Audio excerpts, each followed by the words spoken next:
children, the most precious objects they gave to them to protect. How could that be if they're our enemies, mortal enemies? Because they're not. It's not a religious conflict. That's a Zionist ploy of accusing everybody of being anti-Semitic. You want peace? You want to have a conference here of peace? Step back and look and read the facts. Not the facts that's been misconstrued by the Zionist propaganda. The facts that are realities. The facts on the ground. How we've been living for hundreds of years in Yemen, in Morocco, in Tunisia, in Palestine, in Egypt. What Arab land have not Jewish people been living together with Muslims without any human rights groups? Tell me what land the Jews did not live in harmony with the Muslims. In Iran, we have over 25,000 Jews there, thank God. Why? Because this is not a religious conflict. It's purely because of a political movement, a relatively new movement, which is antithetical, contradictory to the Jewish religion of thousands of years. Judaism is spirituality, a religion of compassion to emulate God.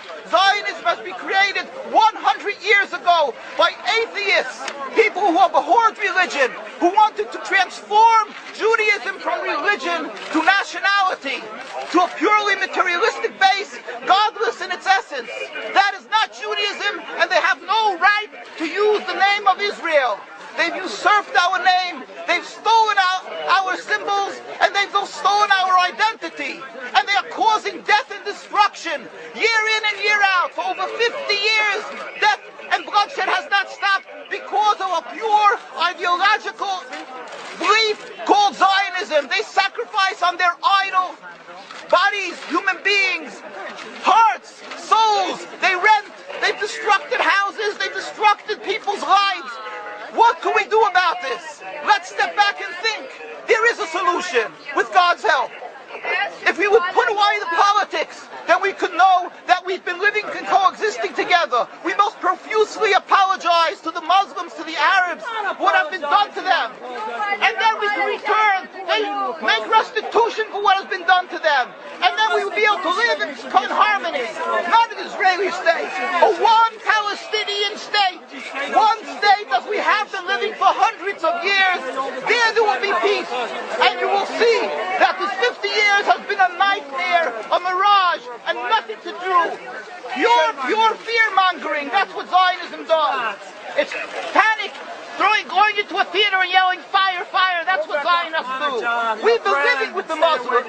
We've been living, yes, Ahmadinejad keeps on stating that he does not want to harm the Jews, but the Zionists keep on antagonizing them. Of course you don't, because you have an agenda. You want to further Zionism. You want enemies. You want enemies in order to be able to say you're protecting the Jews. We don't want enemies. We want to live in peace.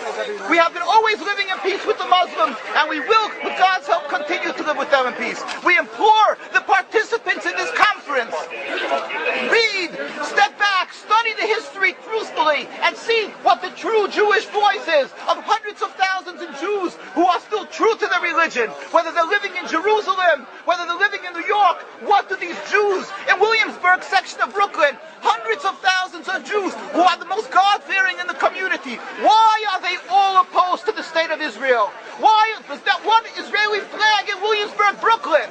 These are the most God-fearing religious Jews. Why don't they fly an Israeli flag? They have hospital help. They have Hatzolah, ambulatories, and everything free of charge to help people. The most greatest charitable organizations. Why these compassionate people don't support the state of Israel?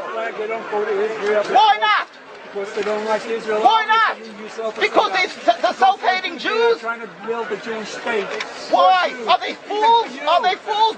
The reason is simply because they fear God. And I know why. You don't know why, and I know why. Because they're God-fearing. And God forbid us to have a state. We are in exile by God. We decree exile. And we are forbidden to oppress the people. We are forbidden to oppress the Palestinian people and steal their houses. That is what Judaism says. Thou shalt not steal. Thou shalt not kill. We have no right to the rule over the land of Palestine. This is what Judaism says, not what these robbers say. It's what the real Jews say. This is what Zionists are doing. Beating Jews,